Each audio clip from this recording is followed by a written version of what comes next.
Assalamualaikum warahmatullahi wabarakatuh. Selamat malam para petani semua atau tengkulak yang ada di manapun ya di seluruh Indonesia.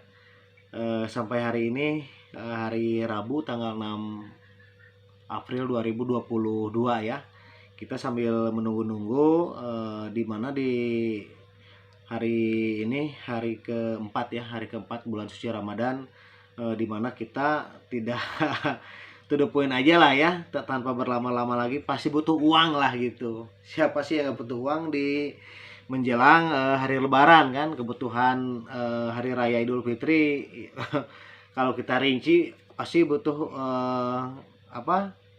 biaya yang cukup lumayan lah, tanpa dipungkiri lagi buat diri kita sendiri, mungkin buat kita keluarga semua ya. Namanya Lebaran kan, kalau kita nggak pegang uang rasanya itu gimana gitu ya.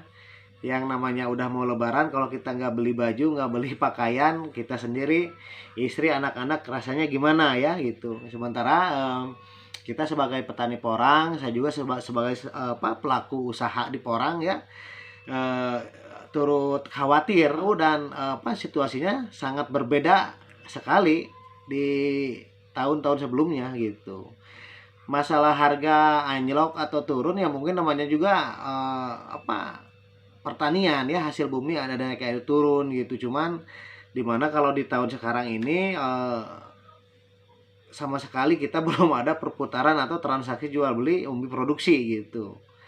Dan seharusnya kita di tahun-tahun kemarin di bulan menjelang Lebaran ini kita lagi gaspolnya ya, gaspolnya nerima barang kita jual barang, nerima barang kita jual barang gitu. Dan alhamdulillah kita melewati bulan suci Ramadan ini dan merayakan hari raya Idul Fitri.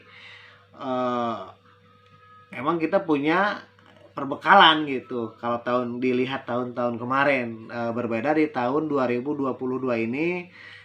Mungkin bukan saya aja, semua mungkin merasa khawatir, cemas, dan yakin pasti ada rasa kecewa gitu. Tapi coba kita bersikap adil. Kita masalah ini atau situasi ini atau kondisi ini kita sentuh secara utuh ya.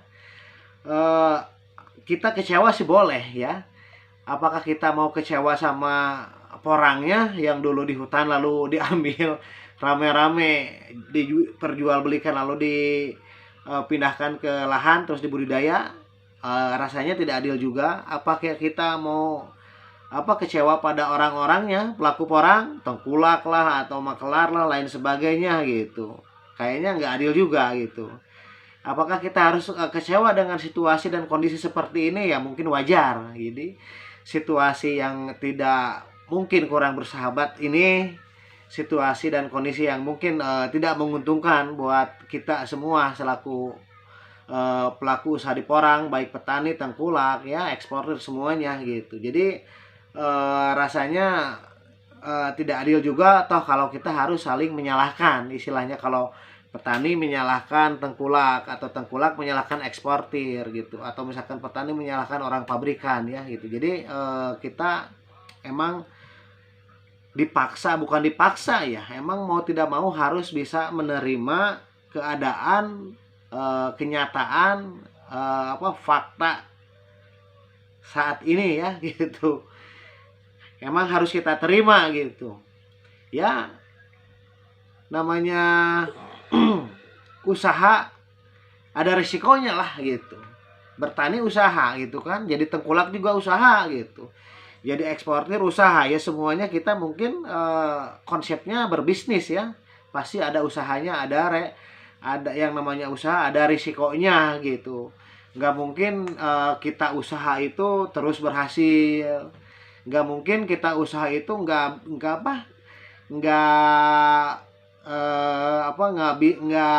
ada tantangannya gitu, atau misalkan kita tuh nggak ada kesulitannya, lancar terus. Wah, semuanya juga pengen gitu kan, semuanya juga pengen kalau usaha kita tuh lancar terus, kita tuh untung terus ya, semuanya juga mau ya.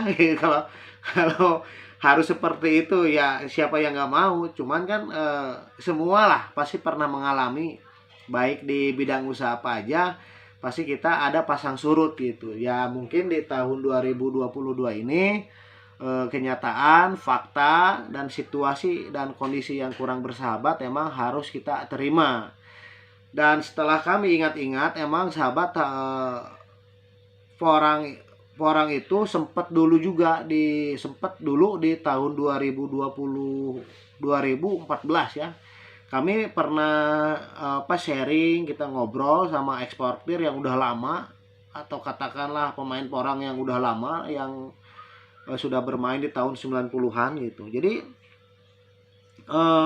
porang juga pernah sampai nggak laku di tahun 2014 kalau nggak salah, nggak tahu 2012 ya, nggak laku. Cuman masalahnya kala itu kan belum booming dan nggak ramai di media sosial ya. Mungkin pengguna Facebook juga belum banyak, atau belum ada WA ya gitu, belum ada grup lain dan sebagainya. Ya mungkin kala itu di 2014 atau 2012 nggak lakunya, mungkin penyebabnya ya mungkin dikarenakan stok yang di Cina emang lagi banyak gitu, atau mungkin ada kendala-kendala yang lain gitu. Dan kalau kita lihat di 2022 ini, kami tidak mengatakan tidak laku ya, cuman nyaris tidak laku ya. Dan informasinya pabrik buka di tanggal 11 nanti, informasinya nggak tahu benar atau salah. Pabrik buka di angka 3.500 itu terima di pabrik. Kalau pabrik terima 3.500 berarti tingkat tengkulak kita beli di petani berapa gitu. Tapi apapun yang terjadi itu kenyataannya ya gitu, harus kita terima gitu sahabat. Dan sebetulnya kami udah tertarik ya, pengen nerima umbi produksi itu udah tertarik gitu. Soalnya kalau di tengkulak itu apa ya, kita tetap diam di kursinya masing-masing, kita duduk di kursinya masing-masing, di posisinya masing-masing gitu. Kita sebagai tengkulak nggak bersikap seperti eksportir. Kita sebagai tengkulak tidak juga bersikap sebagai petani ya. Kita istilahnya menerima, kan kita menerima dari petani, entah itu nanti barangnya mau kita dijual dalam bentuk chip, atau kita jual basah lagi gitu. Sebenarnya ya kalau tengkulak ya, kalau harga mahal ya paling ngambilnya 1.000. Kalau di angka 15.000 ya mungkin kita beli 14.000. Kalau misalkan harga 3.000 di pabrik ya mungkin kita beli 2.000 gitu. Cuman keuntungannya kalau emang lagi murah, secara finansial, secara modal lah nggak terlalu besar. Contoh misalkan di 2020 kita butuh 3 ton aja, misalkan di angka 13.000 dari petani. 13.000 itu di bulan 8, 9 ya, bulan 7 lah. 13.000 1 ton kan 13 juta. Kalau 5 ton udah berapa? 5 ton berarti 10 juta kali 5 udah 50 juta. 3 kali 5 udah 15, berarti 65 juta kan gitu. Tapi kalau di angka sekarang lagi jatuh 3.000, meskipun kecewa, tapi ya mungkin ada istilahnya kita cara 3.000 ya, kita butuh 5 ton kan 15 juta udah dapat 5 ton ya gitu. Jadi sahabat, harga anjlok ini sebenarnya bukan keinginan kita semua. Insya Allah saya yakin lah. Saya juga tidak mengharapkan harga ini jadi murah. Enggak, apalagi petani ya. Saya juga petani. Kami punya lahan, kami juga menanam sama. Dan kami juga tidak berburuk sangka pada eksportir. Kita juga tidak berburuk sangka pada orang-orang pabrik. Kenapa tidak berburuk sangka? Soalnya kami juga secara pengetahuan atau secara wawasan, kami tidak tahu dalam-dalamnya itu pabrik seperti apa dan permasalahannya seperti apa. Itu di luar pengetahuan kita ya gitu. Entah itu masalahnya pajaknya mahal atau pajaknya tinggi gitu, lain dan sebagainya, kita tidak tahu. Tapi kita tetap optimis. Toh seandainya jatuh di bulan ini di angka 3.000, 3.500, mungkin nanti pasti ada kenaikan. Mungkin pabrik juga punya alasan, atau misalkan apa ya, dikarenakan rendemennya masih tinggi gitu, kadar airnya masih tinggi.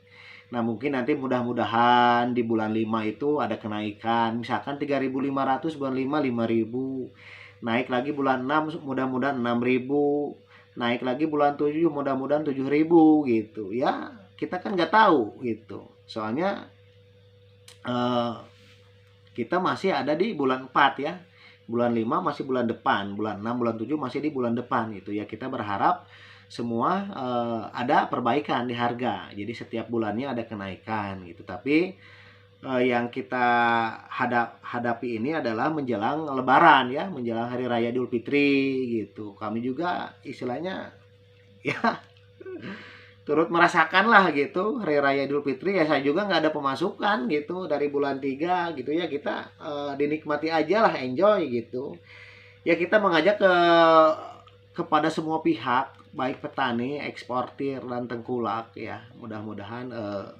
kita tidak ada kegaduhan, kekisruhan, bahwasannya emang bertani itu di harga emang ada naik ada turun gitu ya. Jangankan di tani, di bidang pertanian kan, di bahan yang udah jadi aja tetap ada naik ada turun ya. Mungkin itu minyak goreng dulu kan mungkin 2.500 4.000 kan, nah sekarang kan mahal gitu. Kita kan nggak tahu, mata uang juga ada menguat ada melemah gitu semua ada naik ada turun gitu. Cuman ya kalau kecewa ya boleh-boleh aja, sah-sah aja. Yang penting kita tertib, adem gitu, tidak ada kegaduhan dan tidak saling menyalahkan gitu. Saya petani, saya tengkulak kecil, ya kita memposisikan diri sebagai apa ya?